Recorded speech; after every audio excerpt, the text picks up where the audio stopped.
Bom dia. Segunda Crônicas, capítulo 32. Livro de Segunda Crônicas, capítulo 32. Passado estes acontecimentos históricos e tudo quanto Ezequias realizou, movido por sua fidelidade, Senaqueribe, rei da Síria, invadiu Judá e sitiou as cidades fortes com o propósito de conquistá-las. Assim que Ezequias percebeu que Senaqueribe tinha planos para invadir Jerusalém, buscou o conselho dos seus príncipes, oficiais e comandantes do exército sobre a ideia de mandar fechar passagem de água das fontes do lado de fora da cidade, e eles os ajudaram. Assim foram reunidos muitos homens e fecharam todas as fontes e riachos que atravessavam a região, porquanto argumentavam: porque viriam os reis da Síria e achariam água à vontade para saciar-lhes a sede. Em seguida, com grande zelo e dedicação, restaurou todos os trechos quebrados do muro e construiu torres de vigia sobre ele, edificou também outro muro do lado de fora do primeiro, e reforçou a Milo, o aterro da cidade de Davi. Mandou ainda produzir grande quantidade de lanças e escudos. Designou oficiais de guerra para comandar o povo, reuniu-os na praça da porta da cidade, e lhe falou profundamente ao coração, dizendo: sede fortes e corajosos, não temais nem vos assusteis por causa do rei da Síria, nem por causa do seu enorme exército, pois conosco marcha um poder muito maior do que o que está com ele. Com ele está apenas o braço humano, mas conosco está o braço forte de Deus, o Senhor nosso Deus, para nos ajudar e para travar as nossas batalhas. E todo o povo naquele mesmo momento se encheu de confiança com as palavras proferidas pela boca de Ezequias, rei de Judá. Quando o rei da Síria, o Senaqueribe, cercou Judá, a cidade de Judá ali, para atacá-la, Ezequias ficou sabendo disso, então ele mandou, porque eles ficavam ao redor ali cercando. Então ele mandou, tomou conselho com os príncipes, com a liderança. Então ele fechou as águas, os canais de água. Por que eles iriam chegar a invadir, está encontrando ali água fresca e tudo? Então ele eliminou as fontes de águas ali, para que eles, no tempo que estivessem fazendo o cerco, eles não tivessem acesso à água de Judá. E mais, ele mandou reforçar o muro, onde os muros tinham, o muro da cidade tinha algum buraco, alguma coisa, ele mandou consertar. Mandou fazendo um segundo muro, ou seja, um muro depois daquele outro, exatamente para estar protegendo mais a cidade. Mandou fazer mais armas, que é lanças, esse tipo de coisa. Colocou guardas, capitães, de guerra. Ele organizou tudo. Se preparou para a guerra. Depois ele reúne todo o povo e diz: olha, vocês não têm que temer a Síria, vocês não têm que temer o rei Senaqueribe. Não tenha medo do exército grande dele. Porque com ele está somente o braço humano ali, a força humana. Com nós está aquele que é maior. Com nós está o nosso Senhor. Aquele que não perde uma batalha, não perde uma guerra. Isso nos mostra que existe uma parte que nós temos que fazer. O Ezequias não ficou simplesmente de braços cruzados, não, Deus vai fazer tudo. Não, ele preparou, ele organizou, mas sabia que o combate era do Senhor, que o Senhor que vai combater. Eu sempre digo às pessoas, vou ficar tudo para ficar quieto, não fazer absolutamente nada, vou deixar Deus. Não, tem parte que nos é necessário fazer. Cada situação exige uma maneira de nós agirmos. Tem momentos que nós temos que nos afastar, isso é uma obra, é uma ação. Tem momentos que nós temos que nos preparar, é uma ação. Enfim, são várias as situações. Deus faz a parte dele, ele cuida de nós. Ele luta as nossas batalhas, nossas guerras, nós estivermos vivendo de acordo com a palavra dele. Mas a nossa parte estamos fazendo.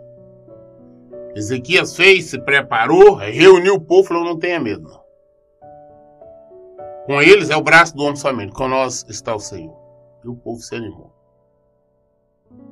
Mais tarde, quando Senaqueribe, rei da Síria, e todo o seu exército movimentava-se com o objetivo de sitiar a cidade de Laquis, mandou oficiais a Jerusalém com a seguinte advertência a Ezequias e a todo o povo de Judá que habitava nessas terras. Assim disse Senaqueribe, rei da Síria, que depositais a vossa confiança para o deixar de cercar em Jerusalém. Para quando Ezequias promete, o Senhor, o nosso Deus, nos salvará das mãos do rei da Síria, ele os está simplesmente enganando, a fim de deixá-los morrer de fome e de sede. E não foi esse mesmo Ezequias que destruiu os altares desse Deus, ordenando a Judá e Jerusalém, diante de um único altar vos prostrareis, sobre ele oferecerei vossos perfumes, queimados como incenso sagrado? Não sabeis vós o que eu e meus antepassados fizemos a todos os povos das terras? Porventura alguma vez os deuses daquelas nações tiveram força para livrar a sua gente das minhas mãos? De todos os deuses das nações que os meus antepassados destruíram, qual deles conseguiu salvar o seu povo de mim? Sendo assim, como então vosso Deus poderia livrar-vos das minhas mãos?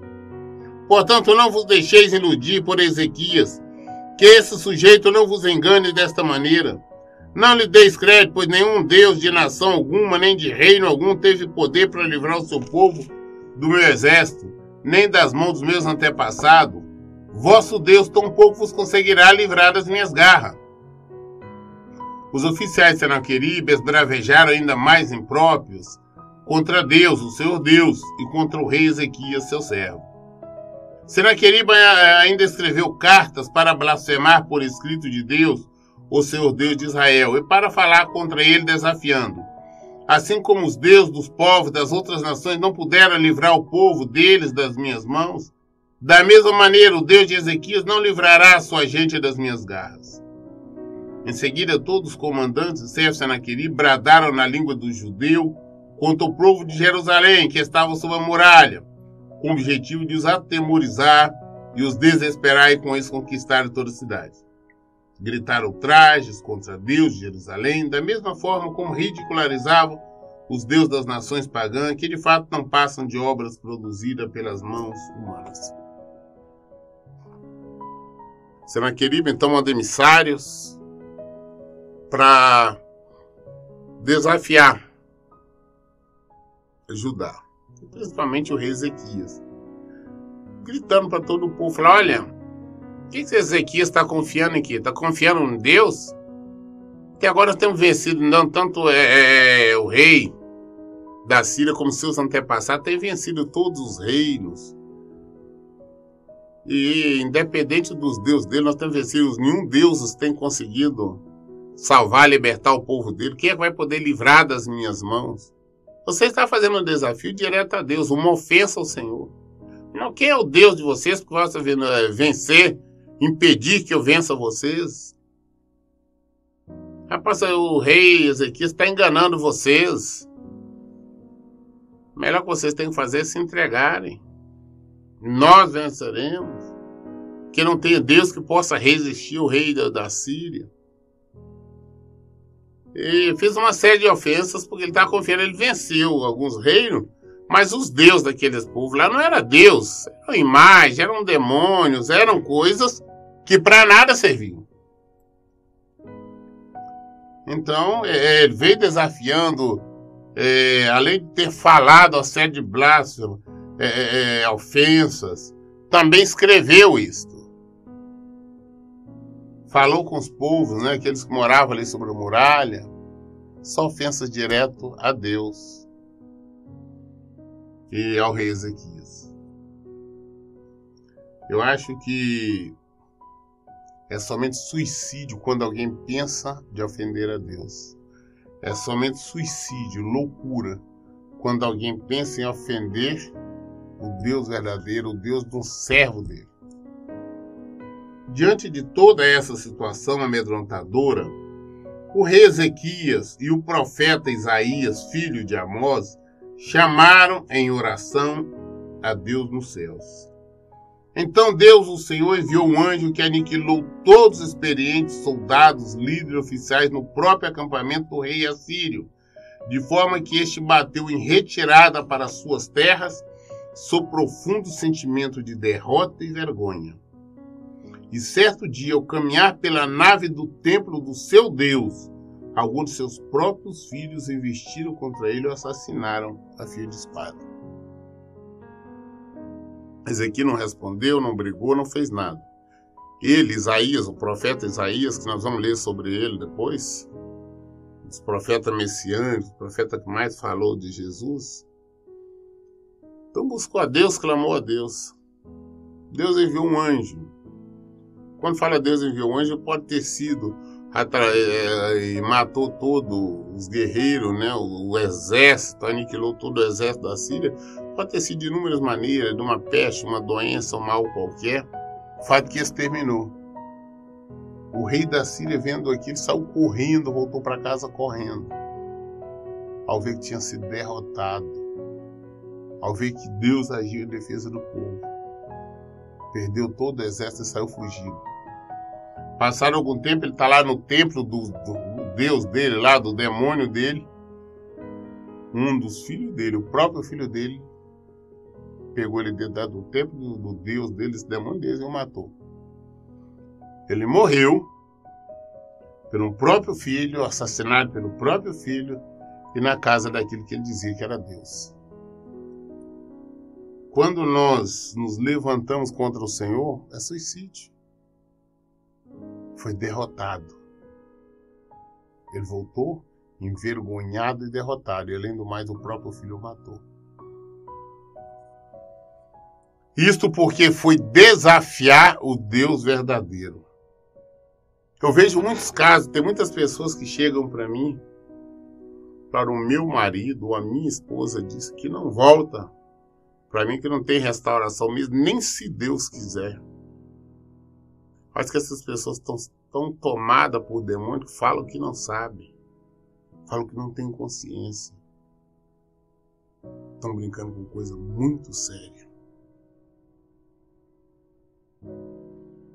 Assim o Senhor salvou o rei Ezequias e toda a população de Jerusalém, das garras sanguinárias de Senaqueribe, rei da Síria, e das mãos de todos os outros, e lhe concedeu plena paz e descanso em todas as fronteiras. Então o povo se mobilizou muito e trouxeram a Jerusalém oferta para o Senhor e presentes valiosos para homenagear Ezequias, rei de Judá. Assim, desde aqueles acontecimentos em diante, o rei Ezequias passou a ser muito respeitado por todas as nações. Naquela época, Ezequias ficou muito enfermo, à beira da morte. Ele suplicou ao Senhor, que ele respondeu concedendo-lhe um sinal miraculoso. Todavia, Ezequias deixou-se dominar pelo orgulho e não correspondeu à misericórdia com que foi agraciado. Por este motivo, a ira do Senhor se acendeu e veio como juiz sobre ele, igualmente sobre todo Judá e Jerusalém. Diante disso, Ezequias se humilhou, reconhecendo a sua atitude arrogante, assim como todo o povo de Jerusalém. Por isso a ira do Senhor aplacou e não veio sobre eles durante o reinado de Ezequias. Teve Ezequias muitas riquezas, glória e abundância. Mandou construir vários depósitos onde guardou seus tesouros, ouro, prata, pedras preciosas, especiaria, escudo e todo tipo de objetos de grande valor. Também proveu-se de armazém para a colheita do cereal, e do vinho e do azeite, e de estrebarias para toda espécie de animais e redis para os rebanhos. Edificou diversas cidades e comprou muitos rebanhos, porquanto Deus lhe concedia muitas riquezas. Foi o rei Ezequias que bloqueou o manancial superior da fonte de Gion e mandou canalizar a água para a parte oeste da cidade de Davi. Ezequias prosperou em toda a obra que se dispôs a realizar. Contudo, quando os embaixadores dos príncipes da Babilônia lhe forem enviados para se informar do prodígio que ele dera naquela nação, Deus o desamparou, a fim de prová-lo e deixar transparecer tudo que havia no mais profundo do seu coração. Todas as realizações do rei Ezequias, inclusive seus atos de zelo e dedicação a Deus, estão escritos na visão do profeta Isaías, filho de Amós, e na história do rei de Judá e de Israel. Ezequias repousou com seus antepassados, foi sepultado na colina onde estão os túmulos dos grandes reis, descendentes de Davi. Todo Judá e o povo de Jerusalém prestaram-lhe mais expressivas homenagens fúnebres, e o seu filho Manassés passou a sentar-se no seu trono e reinou em seu lugar. Ezequias, um homem de Deus, agindo de acordo com a palavra de Deus, mas a soberba, o orgulho começou a dominar. Estava vencendo tudo, Deus dava tudo, e ele começou a se ensoberbecer, achando que tudo era ele, né? Eu posso, né? Eu sou isso. Aí, é que não fala, mas nós sabemos a história, Deus enviou, permitiu que ele tivesse uma enfermidade. E ele ali enfermo, na cama, no leito, Deus envia o profeta Isaías para falar com ele, para dar um recado. O profeta Isaías chega e fala, olha, coloca suas coisas em ordem, você já arruma toda a sua vida, suas contas, paga, faz o que tiver que fazer, porque você não vai sair dessa cama, você vai morrer. Aí quando ele tomou consciência daquilo que ia morrer, aí o orgulho dele se abateu. Aí quando ele viu a morte, né, o aviso da morte, se abateu, ele deitado mesmo, virou para o canto da parede, chorou, pediu perdão a Deus, lamentou, se humilhou. Ezequias ainda não tinha saído, Isaías não tinha saído da cidade ainda, quando veio a palavra de Deus. Aí ele falou, não, volta lá, meu servo Ezequias está chorando, ele se humilhou, ele se arrependeu. Fala com ele assim que vou dar ele mais 15 anos de vida. Ezequias então voltou, falou, olha, Isaías voltou, falou, olha, Deus está dizendo agora que vai te dar mais 15 anos de vida, porque você se arrependeu, terá 15 anos de vida.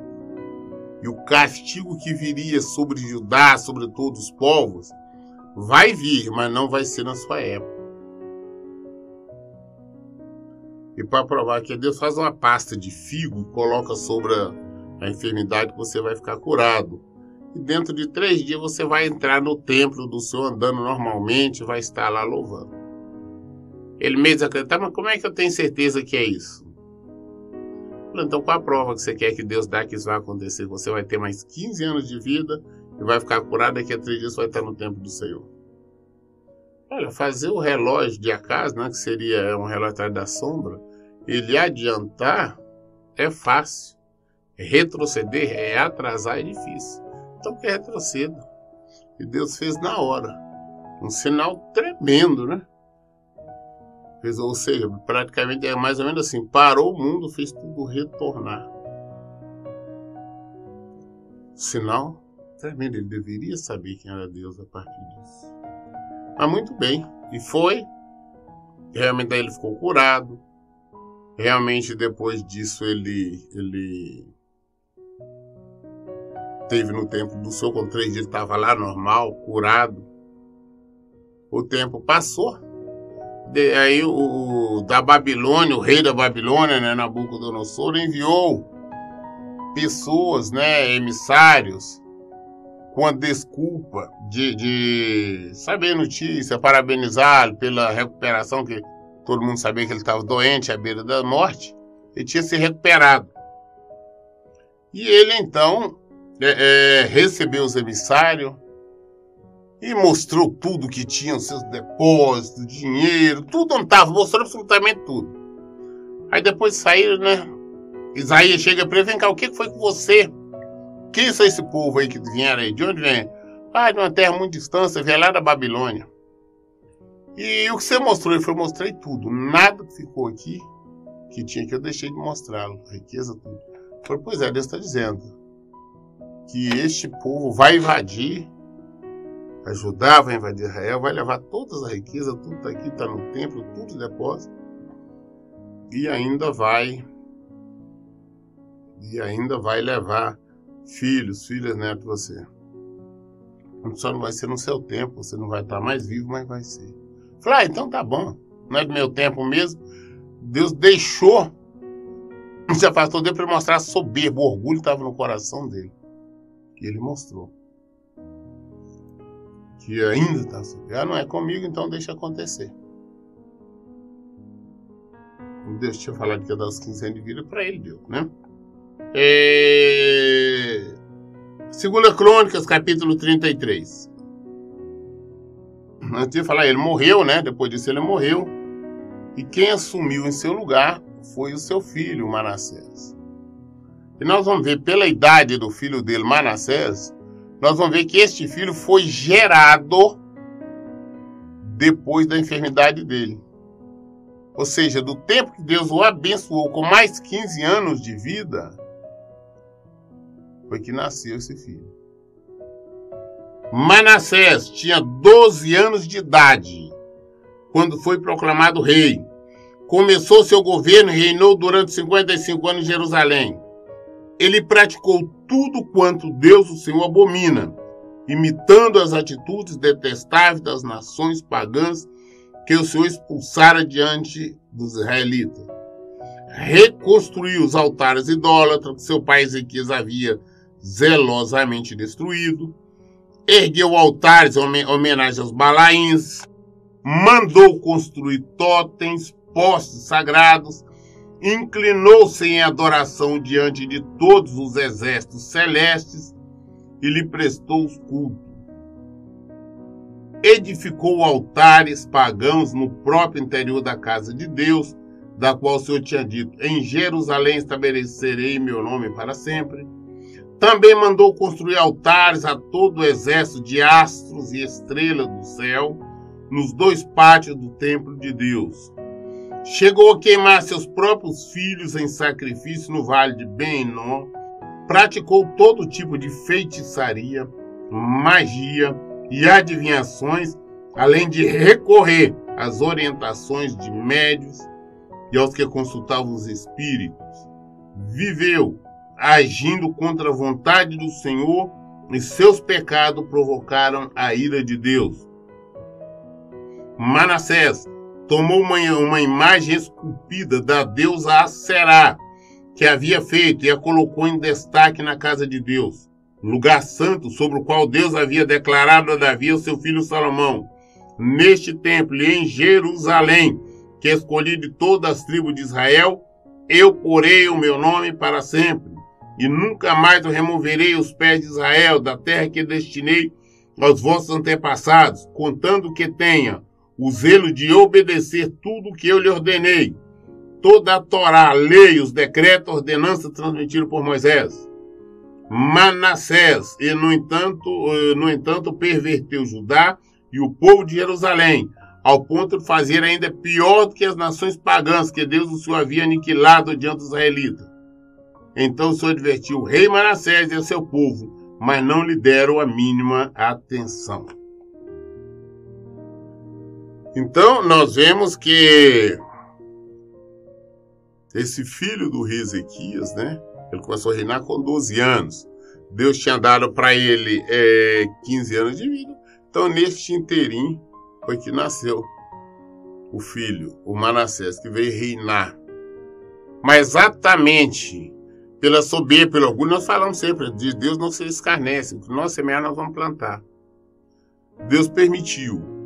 E esse filho dele, Manassés, foi fazendo tudo ao contrário. Perverteu o povo, transformou Judá em um povo idólatra, construiu imagens, os balaíns, coisa para tal de Deus Aserá, na casa de Deus, ou seja, na igreja, no templo de Deus, fez altares para outros tipos de Deus, demônios, né? Fez tudo aquilo no pátio do templo do Senhor. Fez altares da deusa do sol, deusa da lua, deus das estrelas, né? Para os astros, de forma geral. Tudo aquilo que o Senhor falou que jamais podemos fazer. Ele, inclusive, chegou a ter matar, né? Passar os filhos dele, sacrificando os filhos dele. Fez tudo que não deveria. Total desrespeito a Deus. E Deus enviando sempre profetas, fala, gente, obedeça a palavra de Deus, senão o castigo vai vir. Convocando Judá para mudar. E Judá estava agindo de uma forma pior do que antes. Quando Deus trouxe o povo do Egito, que tirou aquele povo daquelas nações de lá para colocar no lugar, porque era um povo idólatra, eles estavam pior do que aqueles que Deus tinha expulsado de lá. Você vê como estava a coisa. Coisa terrível. Deus avisando, e eles não deram ouvido.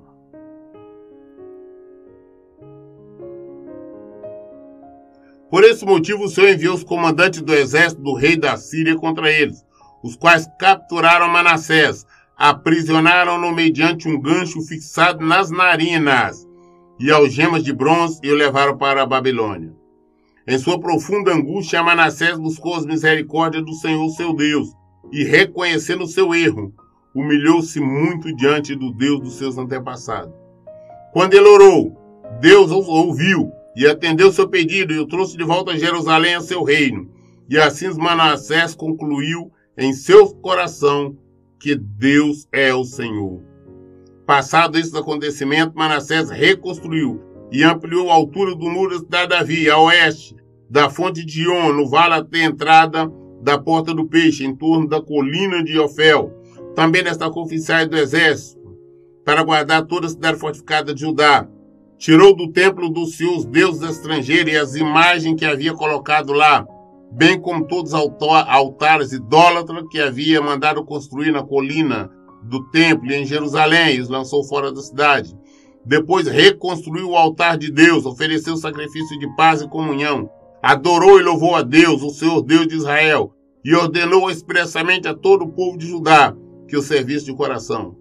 O povo, contudo, continuava a sacrificar em lugares altos, isto é, nos altares idólatras, mas fazia suas ofertas somente a Deus, o Senhor seu Deus.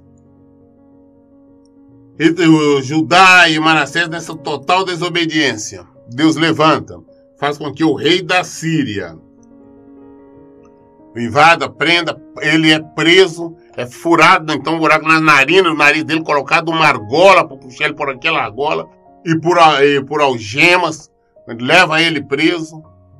Ele naquele sofrimento, ele se humilha diante do Senhor, ele reconhece a Deus, ele clama a Deus, ele pede perdão, ele se arrepende. Deus ouve, Deus perdoa. Deus faz com que ele é liberto, ele volta novamente para Judá. E ele então toma uma posição diferente. Manda tirar todas aquelas coisas idólatras que ele mesmo tinha mandado fazer. Manda derrubar aqueles altares e procura servir a Deus. Passa dá uma determinada ordem para todo Judá para viver e praticar a palavra de Deus. Ele teve que sofrer, ele teve que ir para o cativeiro para aprender quem é Deus. Às vezes, muitas vezes, nós vamos ao cativeiro, nós vamos ao deserto, porque Deus nos leva, não é por ódio, mas por amor, para saber quem é Ele, para nós voltarmos para Ele. Que Ele não tem prazer na nossa morte, mas que todos se salvem. As demais realizações do rei Manassés, inclusive a sua oração de arrependimento ao seu Deus e as palavras que os videntes e profetas lhe falaram em nome do Senhor, o Deus de Israel, tudo está registrado nas crônicas históricas dos reis de Israel. A súplica de Manassés e a resposta misericordiosa de Deus, bem como todos os seus erros e pecados, assim como suas atitudes desleais, além dos locais onde mandou edificar altares idólatras e ergueu totens pagãos para adoração e diversas imagens de ídolos, antes do seu arrependimento, tudo está devidamente narrado nos escritos históricos dos videntes. Manassés descansou com seus antepassados e o sepultaram em sua propriedade. Seu filho Amon passou a reinar em seu lugar. Amon tinha 22 anos de idade quando deu início ao seu governo e reinou 2 anos em Jerusalém. Ele agiu de forma perversa, fez tudo quanto o Senhor abomina, à semelhança das más atitudes do seu pai. Amon também prestou culto e ofereceu sacrifícios a todos os ídolos que Manassés havia edificado e reverenciado. Entretanto, ao contrário de Manassés, seu pai, Amon jamais se humilhou diante de Deus, o Senhor, mas fez pior, cometeu mais erros e pecados, elevando-se em muito a sua culpa. Conspiraram contra ele os seus próprios oficiais e servos de confiança, e o assassinaram nas dependências do seu palácio. Porém, o povo da terra matou a todos que conspiraram contra o rei Amon e em seguida proclamou seu filho Josias rei em seu lugar. Manassés se arrependeu, Manassés mudou, buscou o Senhor, e depois disso ele morreu, ele faleceu, e o seu filho Amon assumiu o lugar. Mas Amon fez tudo aquilo que o pai dele, Manassés, tinha feito nos primeiros tempos.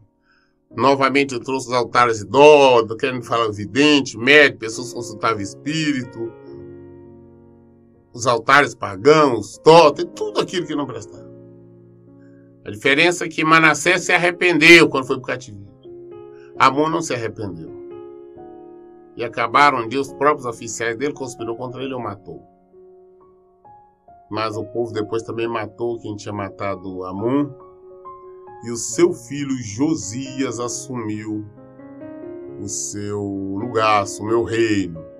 Josias, então, é neto de Manassés, ele que assumiu o reinado. E nós vamos ver a diferença entre todos eles. Nós temos que aprender sempre a nos arrependermos dos nossos erros e voltar para o Senhor. Não podemos jamais entrar em confronto com Deus. Quando nós entramos, nós somos destruídos. Nós vimos sobre Senaqueribe, o rei da Síria, o que aconteceu com ele. Nós vimos com Manassés, com Amon. Nós só se formos ignorantes, uma teimosia louca de agir contrário à palavra de Deus. Temos que aprender a abominar o pecado e a desobediência ao Senhor.